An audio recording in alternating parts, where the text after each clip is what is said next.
Hello my dear friends, once again most welcome. एक बार फिर से आप सभी दोस्तों का स्वागत है। और आज के सेशन में हम डिस्कस करने वाले हैं कैसे जो है एक आरओ ऑफिसर एआरओ ऑफिसर जो है एक प्रकार से आईएएस बन सकता है। यानी आप लोगों का जो सपना है आईएएस बनने का, वो आरओ और एआरओ की वैकेंसी अगर आप जो है नौकरी पा जाते हैं तो वहां से भी अपना ये सपना पूरा कर सकते हैं। आज इसी सेशन पर हम लोग डिस्कस करने वाले हैं आरओ एआरओ के पावर के बारे में, उनका प्रमोशन कैसे होता है और आपका आईएएस बनने का सपना कैसे पूरा होगा, इन सब के बारे में। तो आइए शुरुआत करते हैं आज के अपने सेशन को। सबसे पहले एक बार जिन्होंने अभी तक सेशन को लाइक नहीं किया, एक बार लाइक कर दीजिएगा, शेयर कर दीजिएगा सभी दोस्तों के बीच में। और साथ ही साथ ये उम्मीद करते हैं कि आप लोग अपना फॉर्म जो है फिल कर चुके होंगे। जिन्होंने नहीं भरा है, डेट बढ़ चुकी है, जरूर फिल कर दीजिएगा। ठीक है, 24 जो है लास्ट डेट है, तब तक अपना फॉर्म भर दीजिए आप लोग, क्योंकि बाद में फिर से साइट चलने में दिक्कत होने वाली है। ठीक है, तो चलिए आइए शुरुआत करते हैं सेशन की और देखते हैं कि आखिर जो रेवेन्यू ऑफिसर होते हैं उनकी पावर क्या होती है, जो उनके असिस्टेंट होते हैं उनकी पावर क्या होती है, सबके बारे में चर्चा करेंगे। सबसे पहले आइए सैलरी के बारे में जान लेते हैं। एक जो रिव्यू ऑफिसर है, समीक्षा अधिकारी है, उसकी सैलरी कितनी होती है, कितना पैसा उसको एक महीने के बाद मिलता है, उसके बारे में अगर हम बात करते हैं उसका ग्रेड पे कितना है, तो लगभग 4800 ग्रेड पे होता है। ठीक है, और पे लेवल 08 यानी आठवां जो पे लेवल है उसका लगभग 47,600 लेकर के 1,51,100 रुपए तक होता है। यानी इसके बीच में उनकी सैलरी रहती है। बेसिक पे इनका लगभग कितना है, तो लगभग 47,600 रुपए। डीए होता है लगभग 19,992 रुपए। यानी जो भी बेसिक पे है उसका लगभग 42%, यानी बेसिक पे कितना है, तो अभी हमने बताया आपको 47,600, तो उसका 42% जो है उसमें ऐड हो जाता है। एचआरए लगभग 5,600 रुपए ऐड होता है। सचिवालय का भत्ता मिलता है लगभग 1,300 रुपए। और उनकी जो ग्रॉस सैलरी टोटल बनती है वो जाके बनती है लगभग 74,492 रुपीज। यानी क्या इतनी सैलरी आपको मिलती है, तो ऐसा नहीं है, इसमें कुछ कटौती भी होती है।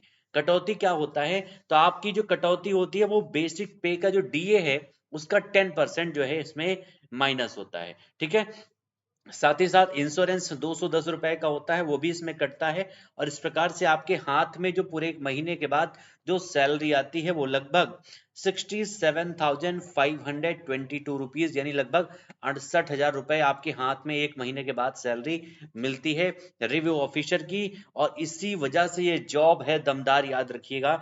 जिसकी वैकेंसी आप लोगों के लिए आई हुई है, दमदारी के साथ आप लोग पढ़ाई कीजिए, क्योंकि पर मंथ सैलरी आपकी लगभग 68,000 होने वाली है। ठीक है, अब बात करते हैं एआरओ की। तो एआरओ जो है इसका पे जो ग्रेड पे है लगभग 4600 होता है। पे लेवल लगभग इसका 44,900 से लेकर के 1,42,400 रुपए होता है।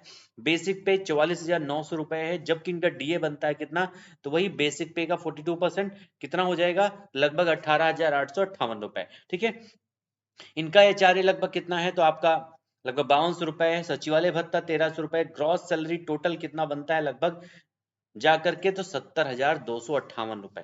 ठीक है, अब इसमें इनको पूरी सैलरी तो मिलेगी नहीं, कुछ कटौती भी होगी। कटौती होती क्या है, तो बेसिक सैलरी जो होती है उसका जो डीए है उसका 10%। ठीक है, 10% यानी कितना बनता है, तो लगभग 6,376 रुपए ये इसका कटता है। और साथ ही साथ 210 रुपए का इंश्योरेंस कटता है। और टोटल सैलरी मिलती कितनी है, तो इनको 63,672 रुपए इन हैंड सैलरी मिलती है एआरओ को, यानी सहायक समीक्षा अधिकारी को। ठीक है, ये तो बात हो गई सैलरी की।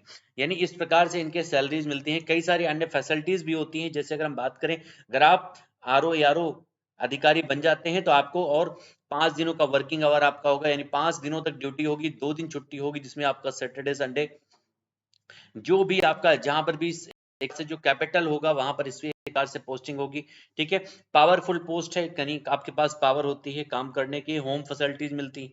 ठीक है, उसके अलावा जो है आपको वेल मेंटेन्ड ऑफिस प्राप्त होता है, मेडिकल अलाउंस मिलता है, एक परमानेंट सिक्योरिटी है आपके जॉब की। और इस प्रकार से ये सारे फायदे मिलते हैं। यानी एक जो व्यक्ति सोचता है अपनी लाइफ के बारे में कि हमारी लाइफ सेटल्ड हो, परमानेंट जॉब हो, मेडिकल की एक प्रकार से आप कहीं पर भी किसी प्रकार की दवा करवा सकते हैं, सारी छूट मिलती है। वेल मेंटेन्ड ऑफिस में बैठने का सपना होता है, वो सारे सपने पूरे होते हैं इस जॉब में, आरओ एआरओ में। ठीक है, उसके साथ ही साथ हमने आपको पहले ही बताया कि आखिर यहां से यानी आरओ एआरओ से लेकर के आप आईएएस बनने तक का सपना कैसे पूरा कर सकते हैं, तो आइए उसके बारे में भी जान लेते हैं। एक्चुअली जब आपकी एक प्रकार से ज्वाइनिंग होती है आरओ के रूप में, ठीक है, या एआरओ के रूप में अगर आप ज्वाइन होते हैं, तो आपकी ग्रेड पे 4600 होती है। और एआरओ के रूप में अगर आप 3 से 5 साल नौकरी कर लेते हैं तब आपको आरओ बनने का मौका मिलता है। ग्रेड पे हो जाती है 48 रुपए लेवल 8 में।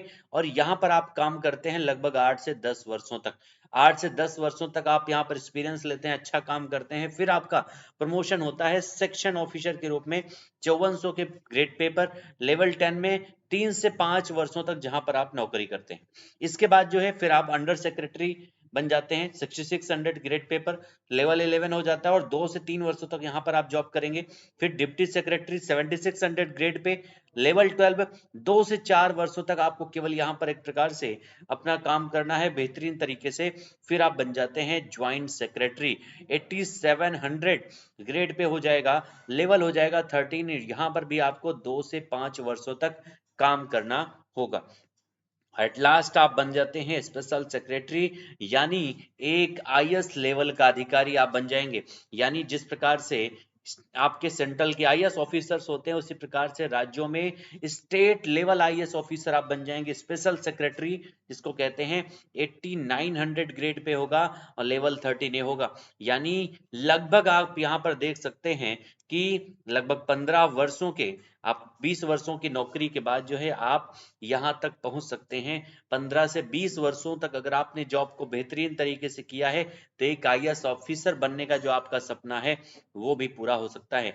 स्पेशल सेक्रेटरी जो होते हैं एक आईएएस लेवल के अधिकारी होते हैं जो स्टेट में नियुक्त किए जाते हैं, स्टेट लेवल पर इनकी नियुक्ति होती है, याद रखिएगा, ठीक है। आप लोगों ने सुना होगा स्पेशल स्टेट आईएएस होते हैं, उन्हीं के रूप में इनकी नियुक्ति होती है। तो ये काफी महत्वपूर्ण आपका एक प्रकार से ये आज का सेशन रहा है। जिन लोगों का सपना है आरओ यारो बनने का, पूरा कीजिए, मौका है आपके पास। 400 से ज्यादा वैकेंसीज हैं और आपको सिर्फ एक पोस्ट चाहिए, ठीक है। तो आज के ये सेशन हम उम्मीद करते हैं कि आपको पसंद आया होगा, मजा आया होगा। एक बार सेशन में कमेंट में आंसर करके जरूर बताइएगा। हम लोग फिर से मिलेंगे नए सेशन में नए टॉपिक के साथ। तब तक आप लोग एंजॉय कीजिए, मस्त कीजिए, पढ़ते रहिए। Thank you so much everyone. जय